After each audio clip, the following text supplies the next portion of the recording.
Lucas, ele escreveu. Lucas, ele era um médico, ele não era um discípulo, ele não era um apóstolo de Jesus. Lucas, ele caminhou 10 anos depois da morte de Jesus. Lucas, ele não foi um apóstolo que caminhou com Jesus todos os dias, mas Lucas, ele era um médico, ele era muito estudioso, ele era um homem muito atento nas conversas, e quando ele se converteu, ele quis escrever sobre Jesus.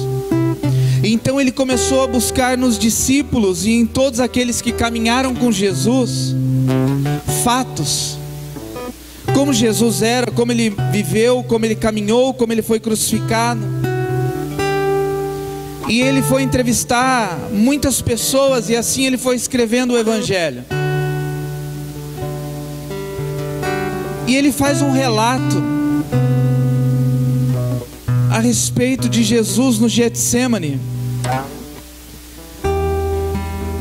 E ele diz assim, versículo Lucas 22, 39, ele diz assim: e saindo, como foi de costume, para o Monte das Oliveiras. Diga assim comigo: como foi de costume. Guarde isso, como foi de costume. E ele continua dizendo assim: para o Monte das Oliveiras, e os discípulos o acompanharam. Chegando ao lugar escolhido, Jesus lhes disse: orai para que não entreis em tentação. Ele, por sua vez, se afastou cerca de um tiro de pedra, e de joelhos orava, dizendo: Pai, se queres, passa de mim este cálice, contudo não se faça a minha vontade, sim a tua. E então lhe apareceu um anjo do céu que o confortava. E estando em agonia, orava mais intensamente. E aconteceu que o seu suor se tornou como gotas de sangue caindo sobre a terra. Levantando-se da oração, foi ter com os discípulos e os achou dormindo de tristeza. E disse-lhes: por que estáis dormindo? Levantai-vos e orai, para que não entreis em tentação. Então você vê que o relato de Lucas é um relato de um médico. Ele fala: olha, Jesus foi orar. E um relata: Jesus orou uma vez, voltou, orou duas vezes, voltou, orou 3 vezes. O relato do médico é: Jesus orou de uma forma tão intensa e com uma agonia tão grande, a ponto do seu suor se tornar como gotas de sangue. Por quê? Porque ele sabia que quando uma pessoa ela chega num nível de estresse muito alto, numa agonia muito profunda e num medo gigantesco, pode ser que as veias capilares se rompam. Tamanha é a pressão daquele momento. Então ele fala: olha, as gotas que caíam em terra, as gotas de suor, eram como gotas de sangue, eram gotas de sangue. Mas o que eu quero dizer para você nessa noite, que não é sobre isso, mas é que diz que, como de costume, Jesus ia ao Getsêmani orar. E eu queria que você abrisse sua Bíblia agora em João capítulo 18. É a mesma passagem, mas agora segundo a visão de João. João capítulo 18, o versículo de número 20, ou versículo de número 2.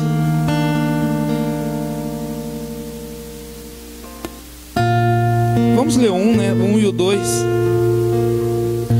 João 18, 1. Tendo Jesus dito estas palavras, saiu juntamente com seus discípulos para o outro lado do ribeiro Cedron, onde havia um jardim, e aí entrou com eles. E Judas, o traidor, também conhecia aquele lugar, porque Jesus ali estivera muitas vezes com seus discípulos. Ou seja, Jesus tinha ido muitas vezes naquele lugar com seus discípulos. Jesus, ele ia costumeiramente ao Monte das Oliveiras. Jesus, ele ia costumeiramente a este lugar chamado Getsêmani para orar. Agora, aquele lugar que ele ia costumeiramente, aquele lugar que ele ia de costume, aquele lugar que ele levava os discípulos para orar, naquela noite, naquele momento, se tornou um lugar de agonia para Jesus. E ali então se fez cumprir a palavra Getsemane, que significa prensa de azeite. A palavra Getsemane, ela significa que aquele lugar era um lugar onde Jesus seria prensado até sair algo dele. Por isso que Jesus diz em João capítulo 16, versículo 33: no mundo tereis aflições, mas tem o que?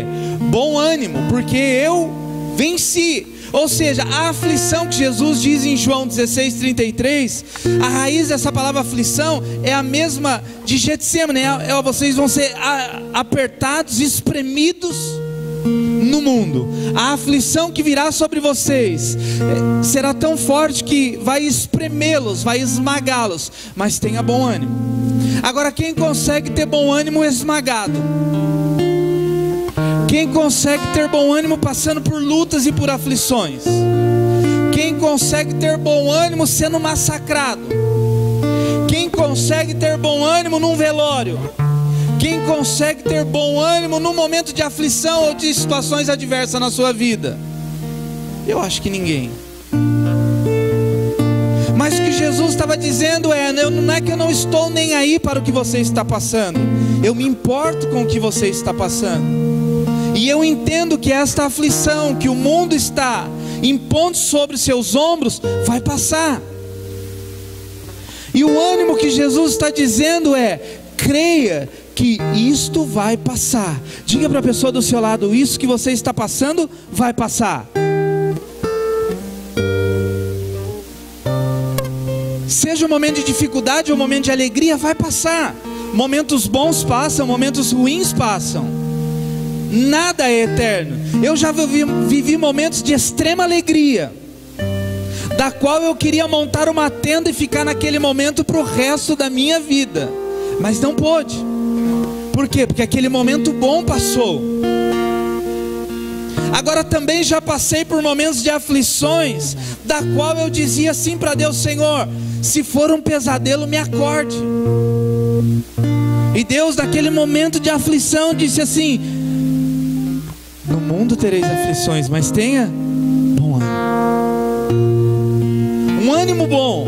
Tenha disposição para levantar, para trabalhar, para fazer o que tem que ser feito, entendendo que tudo vai passar. Então momentos bons passam, momentos ruins passam. Agora nós precisamos entender uma coisa: por que passamos por momentos bons e por que passamos por momentos ruins? Deus, Ele permite algumas situações na nossa vida para nos ensinar. Teve um momento que os discípulos foram com Jesus a um monte, e ali apareceu Elias, apareceu Moisés. Os discípulos falaram: vamos colocar uma tenda, vamos ficar aqui, o negócio está muito bom. Ou seja, tem momentos que nós queremos armar tenda para que aquilo não acabe, para morar naquela situação, mas não tem como. Então Jesus, Ele vai orar naquele lugar que Ele costumeiramente ia, mas agora de uma forma diferente, porque Ele sabia que o propósito do Pai estava para se cumprir.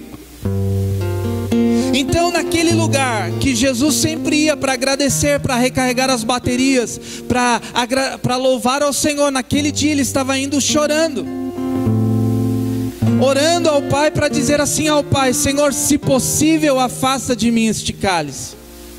Ou seja, Pai, se possível, não deixa eu passar pelo que eu tenho que passar.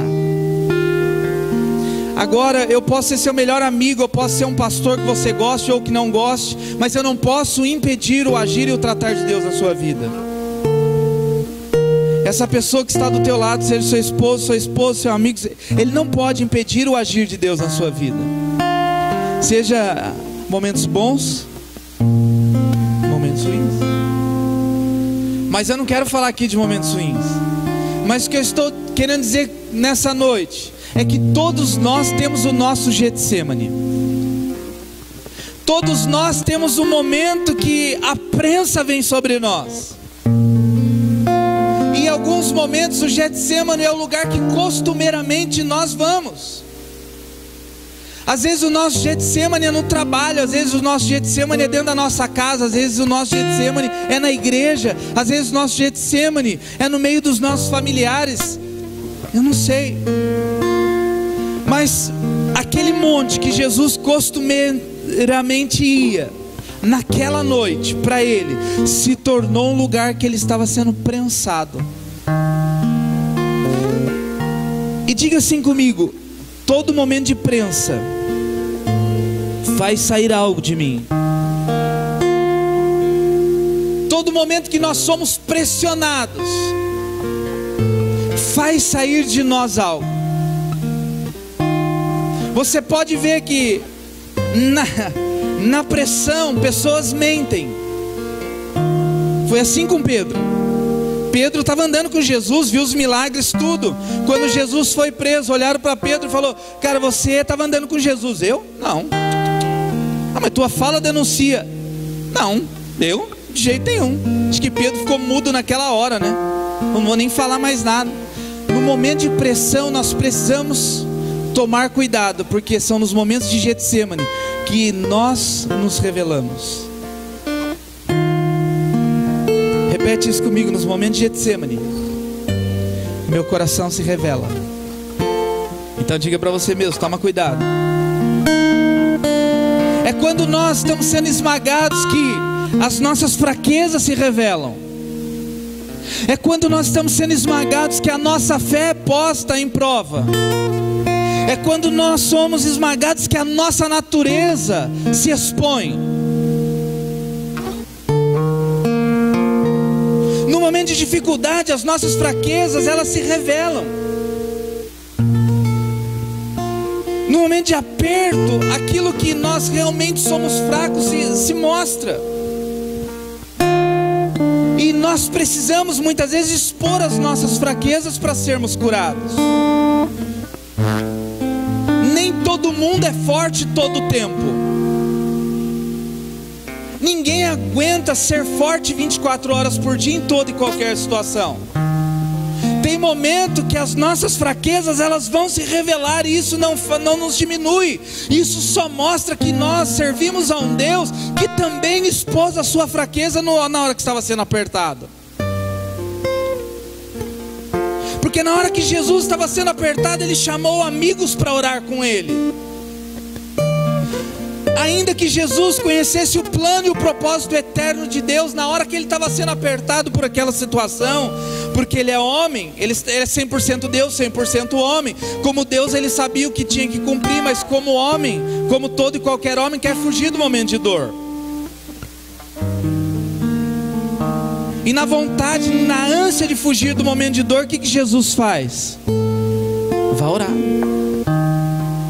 Chama 3 que ele tinha liberdade para expor as suas fraquezas.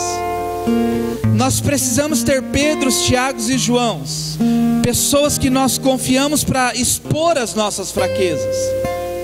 Quem não expõe as suas fraquezas a amigos, acabará expondo as suas fraquezas publicamente.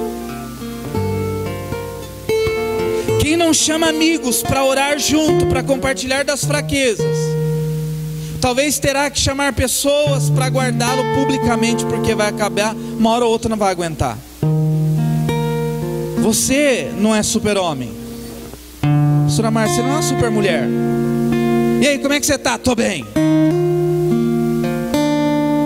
E aí, como é que você está? Já viu a síndrome da tsunamita? Tô bem, tô bem, tô bem, tô bem. Aí você vê lá no Facebook 500 indireta. Não está bem? Quem me viu passar na prova e não me ajudou. Ah, quando me vê na bênção vão se arrepender. Aí você vai, mas eu perguntei agora há pouco, faz 10 minutos que eu perguntei para a pessoa se ela está bem. Porque quem não expõe a fraqueza na intimidade, acabará expondo a fraqueza publicamente. E Jesus fala assim: eu estou fraco. Quem é melhor que Jesus? Diga amém. Porque Jesus, no momento de fraqueza que ele estava sendo apertado, que Getsemane estava se revelando na vida dele, ele chama Pedro, Tiago e João e fala: eu preciso orar, e eu preciso que vocês me guardem, intercedam por mim. Jesus nem falou: não quero que vocês orem comigo, orem, me guardem aqui, fiquem aqui, porque eu vou ao tiro de uma pedra, uns 5, 10 metros era tiro de uma pedra, então eu vou até ali orar, fiquem me guardando em oração.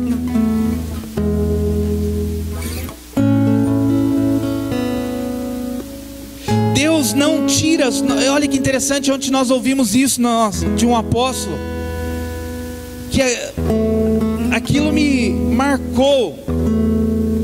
Deus não tira as nossas fraquezas. Quantas vezes nós oramos: ai Deus, eu sou fraco, me tira essa fraqueza de mim. Já orou assim? Eu não queria ser assim, Deus, tira essa fraqueza de mim. Mas Deus não tira nossas fraquezas, porque é nas nossas fraquezas que Ele tem a oportunidade de trabalhar. É naquilo que nós somos fracos que Deus trabalha. O apóstolo Paulo um dia falou: Deus, tem um espinho na carne, tira. Deus falou: porque é aí que eu vou trabalhar. Eu tinha um amigo, um pastor, morreu já. Agora fala, né? Ele tinha. Mas ele tinha um dom de cura. Ele orava por 90 pessoas, 89 eram curadas. E ele tinha um problema do coração. E a oração dele sempre era: Deus, eu oro por pessoas, são curadas de câncer, curadas do coração, curado do diabetes, curado de pressão alta, curado de dor no pé, dor na... não sei. E por que eu não sou curado? E um dia Deus falou para ele: você não é curado, porque senão você vai se ensoberbecer. Ou seja, são nas nossas fraquezas que Deus trabalha. Imagine se você não tivesse fraqueza, Raquel. Não tem fraqueza, né, Rafa? Ah, Deus, eu sou o cara. A gente já acha o cara cheio de fraqueza, né? A gente fala um negocinho que deu certo, a gente já estufa o peito e fala: Deus, eu sou o cara. E toda hora que Paulo, acho que falava assim: eu sou o cara, Deus apertava o espinho. Ai, não, Deus, eu não sou ninguém, eu não sou ninguém, eu não sou ninguém. Ninguém sabe qual era o espinho na carne de Paulo. Uns dizem que era mulher, outros dizem que era enfermidade, outros dizem que era problemas financeiros. Ninguém sabe. Só vamos saber quando chegar no céu, e se for íntimo de Paulo, falar: Paulo, chega aí, conta aí, cara, revela aí qual era esse espinho. Ninguém precisa saber qual é o meu espinho na carne, mas é nesse espinho que Deus trabalha. E aí Paulo diz para Deus assim: Deus, mas eu estou fraco. Aí Deus fala: beleza, porque é na sua fraqueza que aperfeiçoa o meu poder. E aí Paulo então fala assim: bom, peraí, se é na fraqueza que aperfeiçoa o poder, então quando eu estou fraco, é então que eu sou? E aí Paulo fala assim: bom, então peraí, foi por isso que Jesus disse: no mundo tereis aflições, mas tenha... Como que eu vou ter bom ânimo no meio da aflição? Porque eu entendo que tem aflições que são espinhos na minha carne, são para revelar as minhas fraquezas, para eu chegar diante dele e dizer assim: Deus, eu não aguento ver dinheiro que eu roubo. Deus, eu não aguento ver uma mulher passando com calça justa. Oh Deus, eu não queria. Deus fala: não, se eu te deixar cego, você vai pensar. Assim mesmo. Tem gente que fala: ah, Deus, deixa eu cego para eu não ver algumas coisas. Deus fala: não. É para que você, a hora que você tiver bonzão, põe uma mulher bem bonita passando na sua frente e fala: não, Deus, eu não sou ninguém, eu não sou ninguém. Então nas nossas fraquezas é a oportunidade de Deus trabalhar. Então diga para a pessoa que está do teu lado: se alegre nas fraquezas. Porque quando você revela essas fraquezas, Deus está operando na tua vida. No Getsemane, Jesus ora então: Pai, afasta de mim este cálice. A minha fraqueza neste momento é não querer ir para a cruz, mas que não seja feita a minha vontade, seja feito o quê? A tua vontade. E aí diz lá, Lucas fala o quê? Que aparecia um anjo para confortar Jesus, não para trazer respostas àquilo que Jesus queria, mas para dizer assim: meu amigo, o negócio está feio pro seu lado. O pai não mexeu um dedinho no trono. Eu acho que Jesus orava: Pai, afasta de mim este cálice. Vinha um anjo e falava assim: meu amigo, o cálice está lá na mão do Pai já. E o Pai já está para derramar o cálice da ira. Então, nos momentos de Getsêmani na nossa vida, que as nossas fraquezas se revelam, mas também é nas nossas fraquezas que Deus trabalha. Por isso que o apóstolo Paulo fala assim: cara, eu entendi que então quando eu estou fraco em alguma área, aí então é que eu sou forte. Por quê? Porque o poder de Deus, ele se aperfeiçoa nas minhas fraquezas. A oportunidade de Deus trabalhar na minha e na sua vida é quando nós reconhecemos que nós temos fraqueza em determinada área. Então não tenha medo de expor as suas fraquezas. Não queira ser forte 24 horas, porque Deus sabe quem você é. Não queira dizer a todo momento que você está bem, porque não é todo momento que nós estamos bem. Eu não preciso, e o que eu estou dizendo aqui não é para então você sair daqui nessa noite e colocar no Facebook lá: eu não estou bem. Não, o pastor mandou revelar as minhas fraquezas. Gostaria que estivessem orando porque eu não estou bem. Aí o irmão pergunta: o que você precisa? Deus sabe.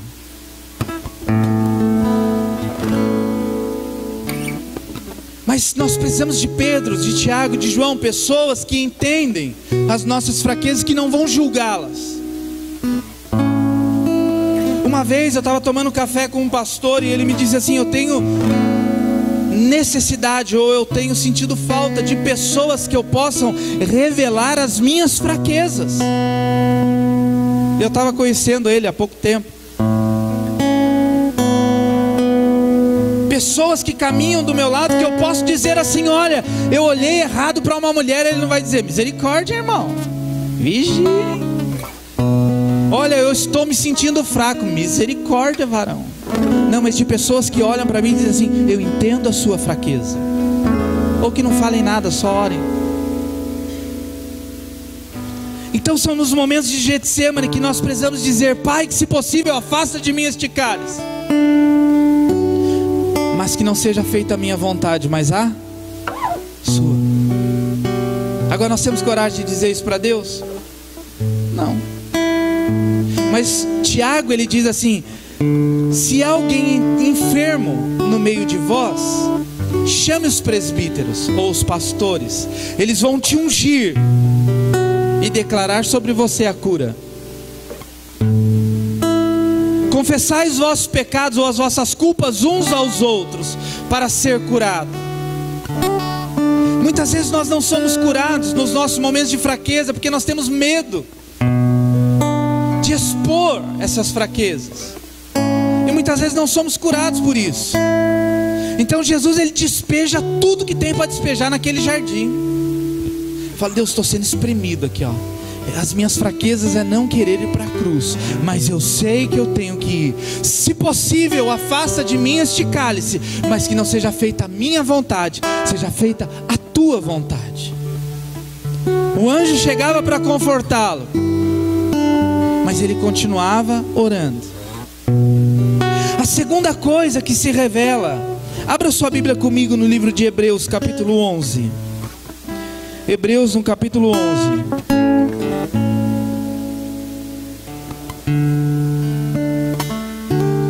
Hebreus capítulo 11, o versículo de número 1.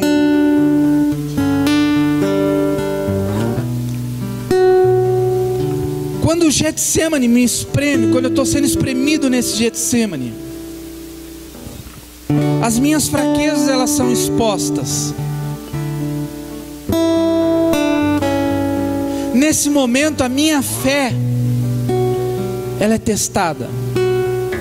E entenda bem que Deus não me faz passar por provas para testar a minha fé, porque Ele sabe quem eu sou nele. Tem gente que fala assim: nossa, eu estou passando por uma prova, acho que Deus está provando minha fé. Eu acho que se prova fosse prova de fé, talvez 99% das pessoas aqui seriam reprovados na sua fé, a começar de mim. Porque dependendo do momento que nós estamos passando pessoal, parece que a nossa fé, ela se abala. Parece que todas aquelas promessas que Deus havia liberado se somem, se perdem. Mas o escritor de Hebreus, ele escreve assim: ora, a fé é a certeza do que se espera e a convicção dos fatos que não se veem. Ou seja, Jesus foi para aquele momento com o coração cheio de fé. Ele cria e entendia que o propósito precisava se cumprir. Diga assim comigo: a minha fé não pode estar firmada nas minhas emoções, tem que estar firmada em Deus. Mateus capítulo 7 fala assim, que há dois tipos de homem, o prudente e o imprudente. O prudente é aquele que construiu a sua casa sobre a rocha. Sopraram os ventos, transbordaram os rios, deram com ímpeto contra aquela casa, e ela não foi abalada, porque estava firmada sobre a rocha, foi construída sobre a rocha.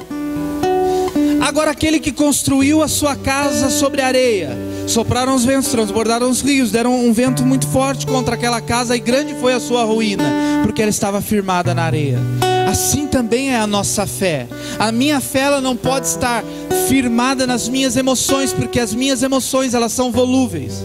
Uma hora eu estou bem, outra hora eu não estou bem. Uma hora eu estou bem, uma hora eu não estou bem. Uma hora eu estou bem, uma hora eu não estou bem. Isso acontece comigo e acontece com você. Quando um filho fica doente, quando um parente fica doente, parece que as nossas emoções, elas estão extremamente abaladas. E se a minha fé, ela estiver firmada nas minhas emoções, extremamente abaladas, a minha fé também será abalada. Agora, quando a minha fé está construída sobre a rocha que é Jesus, ainda que as minhas emoções se abalem, a minha fé permanece convicta no Senhor. Isso chama, diga assim comigo, maturidade.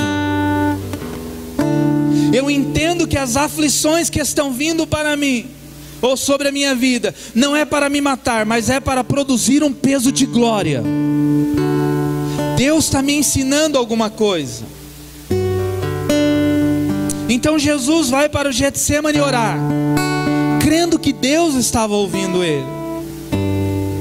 Mas quando nós passamos a entender o que é fé, e nós falamos muito de fé, irmão, tenha fé. Você já disse isso para alguém, Sabrina? Tenha fé. Aí nós julgamos Pedro, né? Falamos, o Pedro é o homem de pouca fé, né? O homem bully. Fulano não tem fé. Parece que fulano não crê em Deus. Mas a fé é um nível de entendimento que Deus dá para um propósito.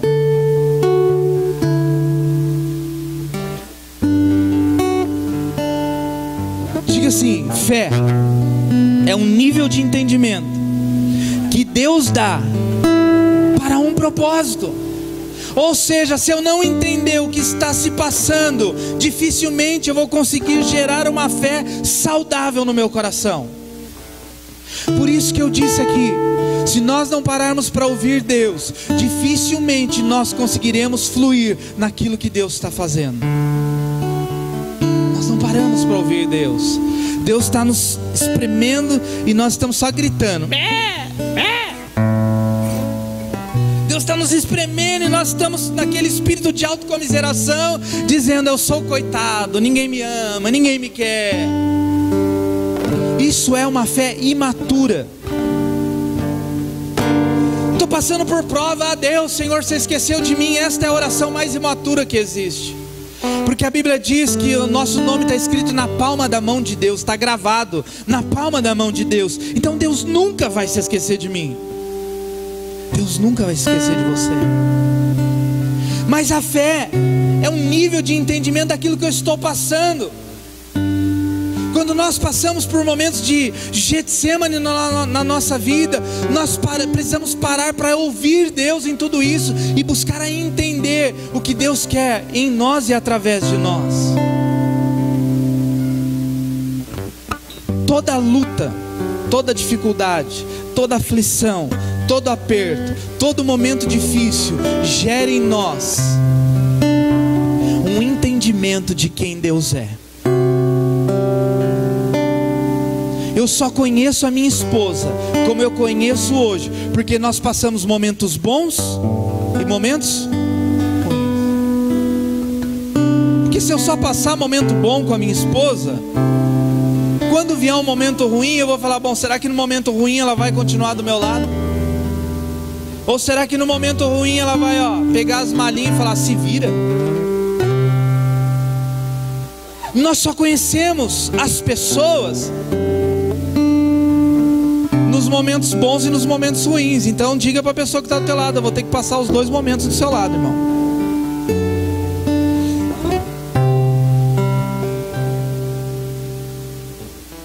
Jesus pega aqueles discípulos e diz, meu, vão morar comigo, porque eu não estou no momento bom.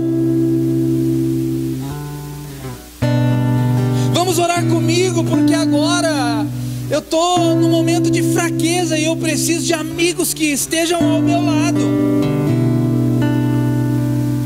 Eu estou buscando entender o que Deus está fazendo, e uma fé está crescente no meu coração. A fé, ela só aumenta. Aí os discípulos dizem para Jesus assim, Senhor, aumenta-nos a fé. Quem já viu essa passagem? Que os discípulos dizem para Jesus, Senhor, aumenta a nossa fé. Já ouviu essa passagem? Mas eles não estão pedindo para Jesus aumentar a fé no momento de cura. Ah, Senhor, eu não tenho cura para este paralítico, eu não tenho fé para ver este paralítico andando. Ah, Senhor, eu não tenho fé porque nós não temos dinheiro para multiplicação de dinheiro. Não foi nesses momentos. Nesses momentos eles já haviam sido testados. Preste atenção nisso. Nesses momentos eles já haviam sido testados. Na hora que não tinha pão no deserto, Jesus fala, me dá 5 pães e 2 peixes. Jesus ora, multiplica. Então os discípulos tinham fé para isso. No momento de cura, os discípulos viram Jesus curando milhares de pessoas. Então eu creio que quando Pedro estava com uma dor de barriga, ele falava, Senhor, cura. Ele já tinha fé para isso. Mas nesse momento que Pedro fala, que os discípulos dizem a Jesus, Senhor, aumenta-nos a nossa fé, foi a hora que Jesus fala para eles assim, você precisa perdoar. Ah, não tem fé para isso não. Para isso não. Tá bom, Deus, perdoa. Uma vez? Não. 70 vezes 7. Para isso você precisa aumentar a nossa fé. Eu não tenho fé para perdoar não. Por quê? Porque quem não entende o propósito não perdoa. E aí os discípulos dizem assim, ah, Senhor, para perdoar 490 vezes. Eles falam, nossa, não entendeu nada. Não tem gente que dá vontade de dar um cascudo. Eu sei que não é só eu, por isso que eu não tenho liberdade de falar. Tem as pessoas, irmão, que se...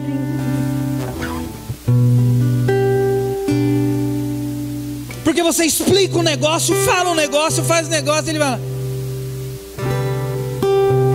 O Jesus fala para ele, você precisa perdoar 70 vezes 7.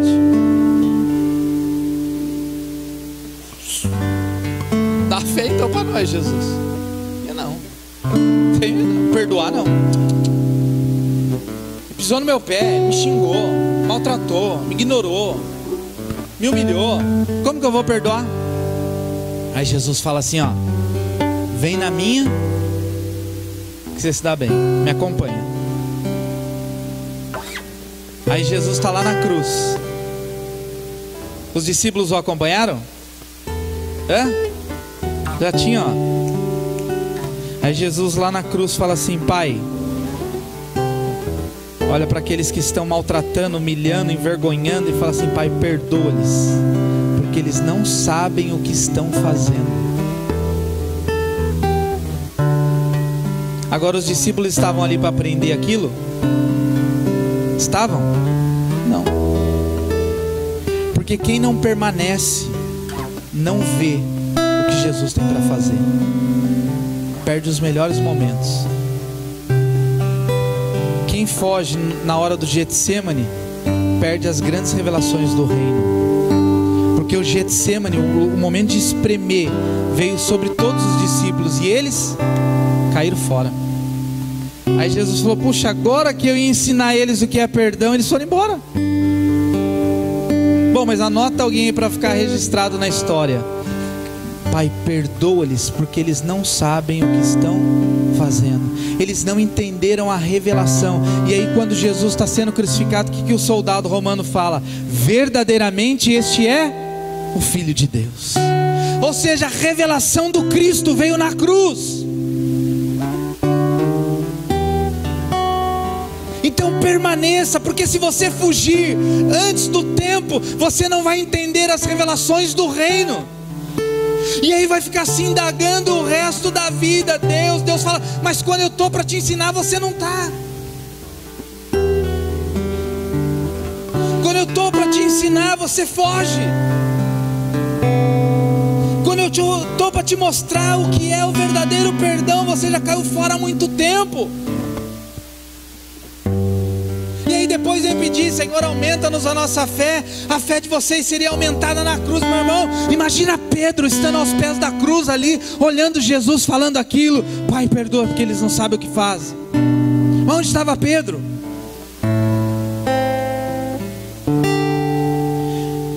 Então a fé, ela é um nível de entendimento que Deus nos dá para um propósito. Eu tenho fé para, às vezes eu estou com uma dor no pé e eu oro. Você já orou por uma dor de cabeça? Sim ou não? Mas uma fé firme, de um entendimento de que Deus pode curar, porque Ele já curou. A nossa mente, e você pode conversar com psicólogos, a nossa mente ela sempre busca o negativo. A nossa mente é negativa. Por isso que nós temos uma luta diária e constante para positivar, vocês podem dizer assim, a nossa mente. Porque a nossa mente ela só busca coisas ruins. Sim ou não? Quando você recebe uma notícia ruim, o que sua mente busca? Exemplos de pessoas que fracassaram, que morreram por causa daquela notícia ruim. Dificilmente a nossa mente ela busca pessoas que obtiveram sucesso, não é? E terceira coisa para encerrar, diga assim comigo: o Getsemane revela a minha natureza. Diga para o irmão do seu lado: revela a tua natureza. Sabe, no momento dos apertos que se revelam quem é quem. Por isso que a Bíblia diz que se alguém está em Cristo é o quê? Nova criatura é. As coisas velhas ficaram para trás e eis que tudo se fez novo. Se eu estou em Cristo, eu sou nova criatura. As coisas velhas ficaram para trás e uma nova natureza passou a habitar em mim. Então eu sou novo. Abra aí sua Bíblia comigo no livro de João, no capítulo 3. João, olha o que Jesus diz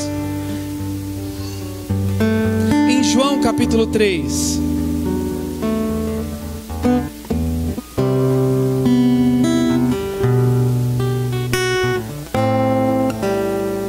Versículo 6.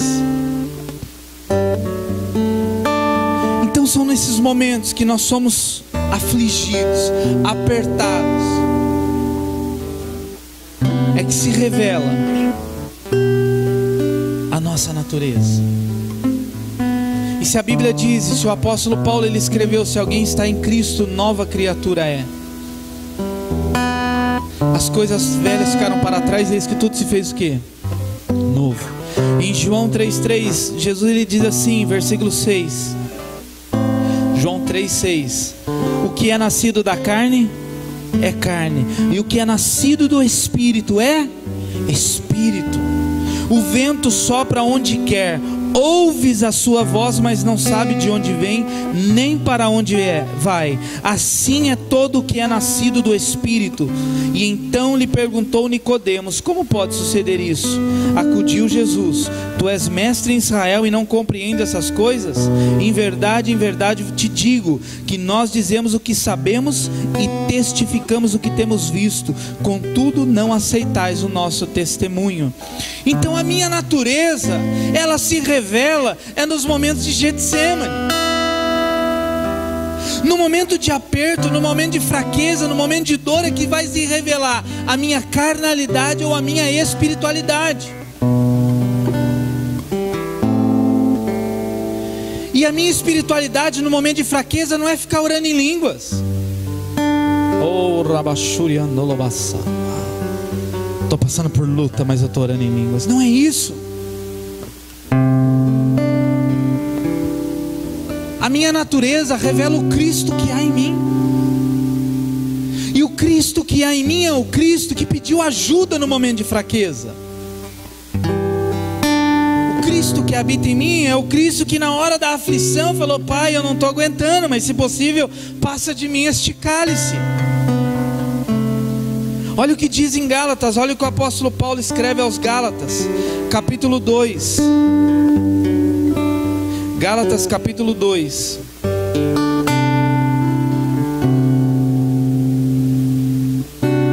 Versículo 19.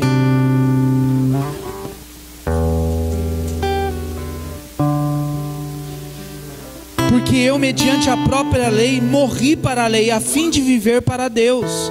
Estou crucificado com Cristo. Logo, já não sou eu quem vive. Mas o que ele diz? Nós cantamos: Cristo vive em mim. Não cantamos? Aleluia. E aí ficamos: Cristo vive em mim. Mas aí na hora do aperto, na hora da aflição, quando alguém fala para você: tenha bom ânimo, a gente fala assim: porque não é você que está passando o que eu estou passando. Calma, irmão. Calma. Que fogo saraivado, irmão. Calma. Porque não é você que tem o casamento que eu tenho. Porque não é você que está passando a necessidade que eu estou passando.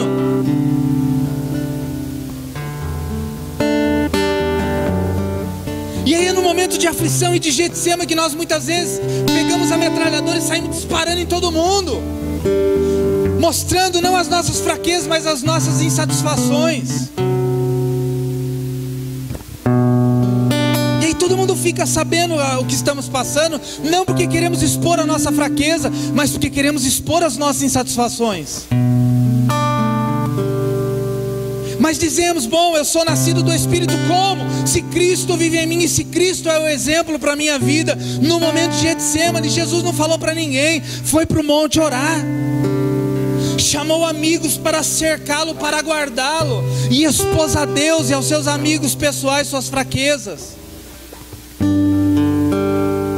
dizendo: Deus, olha, a minha fé está no Senhor. Se eu tiver que passar por isso, me faça suportar isso. Mas se eu puder, Senhor, dê uma puladinha nessa etapa da minha vida, afasta de mim este cálice. Aí Deus fala: bom, você precisa passar. Então amém, Deus, me dá força para passar por isso. Mas aí o apóstolo Paulo fala assim: olha, Cristo vive em mim. E se Cristo vive em mim, o que eu manifesto tem que ser o caráter e a natureza de Cristo. Quem já passou por momentos difíceis aqui? Todos. Agora, como você reage a isso? Como você reage quando é contrariado? Gato, né? Como você reage quando você recebe uma notícia que você não queria ter recebido? Ah, Deus, ó céus, ó vida, ó azar. Deus, o fulano nem é crente. Você já deve ter visto isso. Oh Deus, porque eu estou enfermo. Tem tanto bandido que poderia ter essa enfermidade, porque logo eu. Tanta gente ruim no mundo, porque logo eu. Porque é nos momentos de Getsêmani que a nossa natureza se manifesta. E se a minha natureza é Cristo, nos momentos de luta, nos momentos de dor, nos momentos de aflição, Cristo tem que se manifestar. No momento de cova, na hora que Daniel foi jogado na cova, a natureza de Cristo era a natureza do leão da tribo de Judá, e essa natureza se manifestou dentro da cova. Os leões devem ter olhado e falado: opa, mais um leão no nosso meio. Vamos aí. Na hora que Sadraque, Mesaque e Abednego foram jogados na fornalha, a natureza do Deus que é fogo consumidor deve ter se manifestado nele. Por isso que, se passares pelo fogo, não te queimarás, pelas águas não serás submergido. Porque se a natureza do Deus que é fogo habita em mim, no meio do fogo eu não vou me queimar. Por quê? Porque é no momento do Getsêmani que a natureza se revela. Por isso que Paulo fala assim: eu não vivo mais debaixo da lei, eu estou morto para a lei, agora eu vivo em Cristo. Não vivo mais eu, mas Cristo vive em mim. Cristo vive aí? Não responda. Gálatas 5,16, olha o que diz: digo, porém, andai no Espírito, e jamais satisfareis a concupiscência da carne.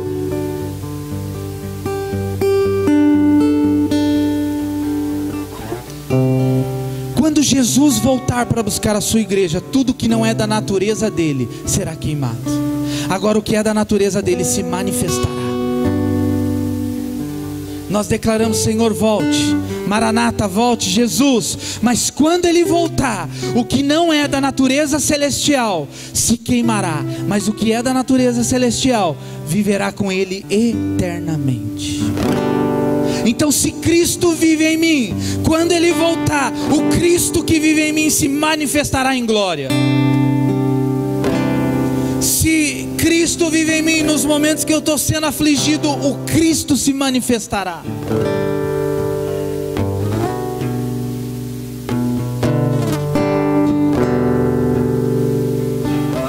E aqui ele diz assim: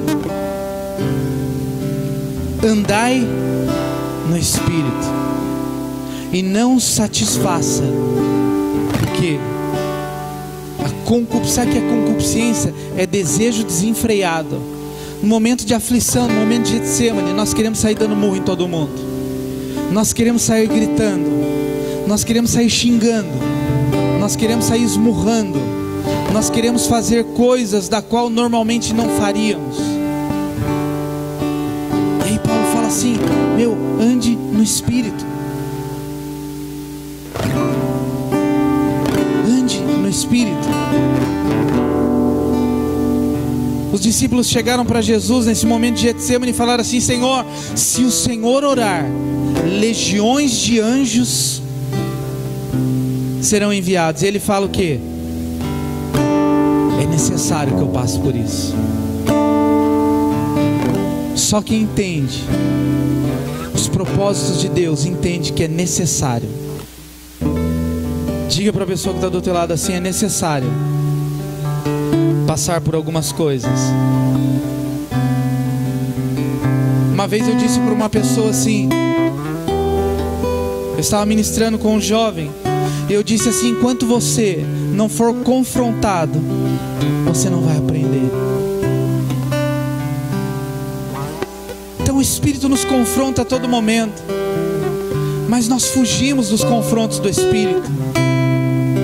Sabe, irmão, tem momento que a nossa carne quer sair gritando, tem momento que a nossa carne quer sair berrando, a nossa natureza adâmica quer fazer tantas coisas, mas aí nós declaramos: Cristo vive em mim. Você pode dizer isso? Cristo vive em mim.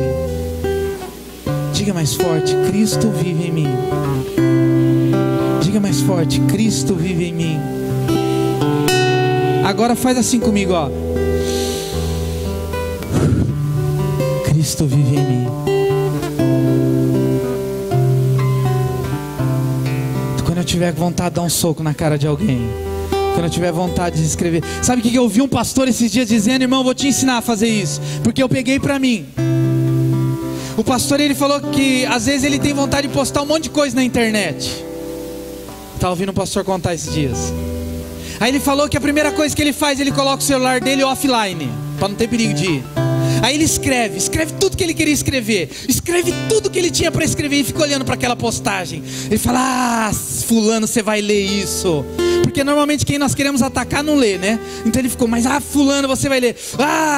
O mundo vai ler. Aí depois que passou 5 minutos, ele fala: depois de 5 minutos passa a nossa raiva. Aí ele falou assim: daí eu apago tudo e volto por online meu celular. Não sobe para a rede, eu apago antes de ir. Por quê? Porque a nossa natureza carnal quer falar, quer gritar, quer berrar, quer espernear. Mas aí a gente faz: Cristo vive em mim. Cristo vive em mim. Estou passando por... Eu entendo o seu momento de fraqueza, viu, irmã Helenice? Às vezes a gente fala assim: ninguém entende o que eu estou passando, né, Tarcísio? A gente fala: ninguém entende o que eu estou passando. Não estou dizendo que a irmã Helenice e Tarcísio, estou dando como exemplo. Às vezes eu falo: parece que ninguém está entendendo o que eu estou passando. Eu imagino que Jesus estava orando lá e Ele não estava pensando, pô, Pedro, Tiago e João, os caras dormiram. Deus, mata. Ó, tudo bem, eu vou para a cruz, mas que os 3 serão presos também, poxa. Os caras não estão entendendo o que eu estou passando, são meus melhores amigos. E eu estou aqui orando, chorando, passando dificuldade, e eles estão dormindo. Mas eu, no momento de extrema tensão, eu fico abrindo a boca de sono. Né, minha esposa sabe. Quando eu começo a bocejar muito, ela fala, você está nervoso. Eu nem preciso saber, já externa. Os discípulos tinham acabado de comer cordeiro. Os discípulos tinham acabado de comer uma comida pesada. E o que dá normalmente quando a gente come muito? Dá um sono. Aí Jesus fala, agora vamos orar. E eles sabiam o que estava para acontecer, que eles também poderiam ser presos. Eles não estavam nem aí para o problema de Jesus. Só que a natureza deles ainda não tinha entendido o propósito eterno. E quando a nossa natureza ela não entende o propósito eterno, nós dormimos. A Bíblia fala o quê? Por isso que tem muita gente comendo e bebendo do pão indignamente. Por isso dentre vós há muitos que estão doentes dormindo. Está cheio de gente morto espiritualmente, porque não estão entendendo o trabalhar e o processo de Deus.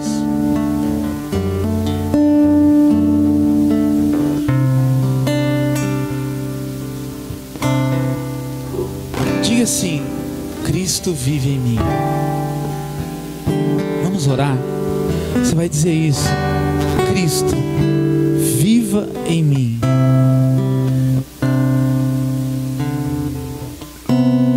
Você pode dizer isso, Cristo, vive em mim. Senhor, às vezes passamos por situações da qual achamos que não vamos suportar, mas quando Cristo vive em mim, Senhor, nós passamos.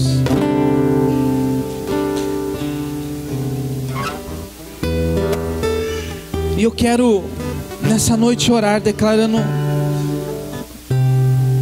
a cura do Senhor nas suas emoções, nas minhas emoções. Quando eu orava ao Senhor a respeito de tudo isso, e a respeito desse Getsemane, e eu entendi de Deus que todos nós passamos por esse momento de ser espremido, que todos nós passamos por esse momento de aflições e de angústia, mas que nesse momento as minhas fraquezas elas se revelem, para que eu seja curado, porque eu sei que é na minha fraqueza que Deus trabalhará. Amém? Não acabou ainda, presta atenção. Eu sei que é nas minhas fraquezas que Deus se manifestará. São nas suas fraquezas, nas minhas fraquezas. Pode acreditar que eu tenho muitas fraquezas, e eu não tenho vergonha de dizer para minha esposa. A minha esposa sabe quais são as minhas fraquezas. E tem coisas que eu digo para ela, eu falo assim, olhe por mim porque eu não consigo fazer tal coisa. E às vezes para ela não é, e ela diz assim, mas é tão simples. E eu digo, mas eu, Alexandre, não consigo. Tem pessoas que eu invejo, que falam, meu, como que o fulano consegue fazer aquilo tão simples? Por quê? Porque nós não somos criados em série. O que é fácil para a irmã Helenice, não é fácil para mim, irmã. Não é? O que é fácil para a Tereza, não é fácil para mim. O que hoje está sendo difícil para você, talvez para mim seja fácil. Talvez eu olhe para você e diga assim, eu sei o que você está passando, eu já passei. Se você quiser aprender com aquilo que eu já aprendi, eu vou te ensinar. E quando os discípulos falaram para Jesus assim, olha, aumenta-nos a fé, Jesus fala assim, eu vou te ensinar. Mas antes deles serem ensinados, eles fugiram. E na hora de cruz, que Jesus foi ensinar o que é perdoar 70 vezes 7, eles já tinham ido embora. Então que nós possamos buscar esta fé que gera o entendimento para um propósito. Diga comigo mais uma vez, guarde isso. Fé é um entendimento para um propósito. Deus vai me fazer entender para que eu atinja o propósito. Por isso que fé é certeza daquilo que você espera. Eu preciso saber o que eu estou esperando. Irmãos, tem fé para ser curado? Tem. Tem fé mesmo? Tem. Então você tem que passar pela cirurgia. Não, aí não. Ué, mas você não quer ter, o propósito não é a cura? Ah não, mas pela cirurgia não. Se Deus é Deus de milagre, vai sumir, vai acontecer sem eu fazer a cirurgia. Ou seja, se eu não entendo o propósito, eu não desfruto. Então vamos orar, para que nesses momentos de Getsemane, e por que você está aqui nessa noite? Talvez você não esteja passando por nenhum momento desse, mas talvez você seja amigo de alguém que está passando por um momento desse. E aí você vai sair daqui dizendo ao seu amigo: olha, não quero saber, eu estou aqui para o que deve é. Porque eu não estou aqui para julgar a sua fraqueza, eu estou aqui para compartilhar da sua fraqueza. Quando eu tive síndrome do pânico, o que mais me irritava era pessoas dizer para mim assim: nossa, que bobeira. Isso me deixava pior a cada dia. Eu falava: nossa, acho que eu vou morrer. A pessoa falava assim: nossa, que bobeira, tá um sol de 40 graus, você não tá, está super saudável, vai morrer do quê? Se eu soubesse do que eu ia morrer, eu não tava com medo. Então às vezes o que mais nos irrita é nós termos amigos que nós falamos: tô fraco. Ah, o fracote. Eu preciso de amigos que olhem e dizem assim: tamo junto, eu entendo a sua fraqueza. Talvez ainda não entenda a luta da pastora Márcia, porque talvez eu não passe o que ela está passando, e talvez eu não entenda, mas eu me submeto. Os discípulos não entenderam o que Jesus estava passando. Peraí, como que Deus está com medo de morrer? Mas eles foram orar. Ó, não me interessa, eu quero orar com você, Jesus. Então, se você não está passando por um momento de Getsemane, mas você conhece alguém que está passando, diga para essa pessoa: estamos juntos. Ainda que eu não entenda o que está acontecendo, mas eu estou junto. Eu não vou fugir e deixar você sozinho na cruz. Por isso que Paulo falou assim: eu não vivo mais, é Cristo quem vive em mim. Amém? Vamos orar. Pai, em nome de